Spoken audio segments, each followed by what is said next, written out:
City news वसा जनसेवेचा। नुकतंच पार पडलेल्या विधानसभा निवडणुकीमध्ये अनेक राजकीय उलथापालथ झाल्याचं दिसून आलं। काही पक्षांना जागा न मिळाल्याने त्यांनी बंडखोरी देखील केली। मात्र अशातच काही नेत्यांनी पक्षविरोधात कारवाई केल्यानं त्यांच्यावरती आता कारवाईचा बडगा उगारला जात आहे। पक्षविरोधी कारवाया केल्या म्हणून बुलढाण्यात राष्ट्रवादी काँग्रेस अजित पवार महिला जिल्हाध्यक्षा अनुजा सावळे यांची पक्षातून हकलपट्टी करण्यात आली। पक्षाकडे तक्रार केली म्हणून अनुजा सावळे यांनी राष्ट्रवादी जिल्हाध्यक्ष नाझर काझी यांच्यावर गंभीर आरोप केले आहेत।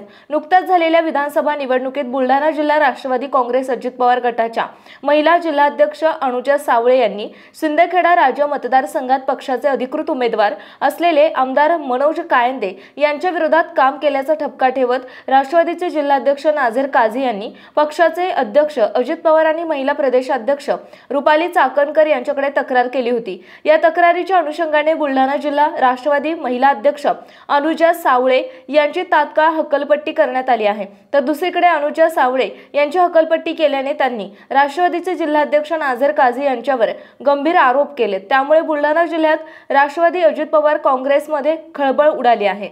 याबाबतचं पत्र देखील देण्यात आलंय।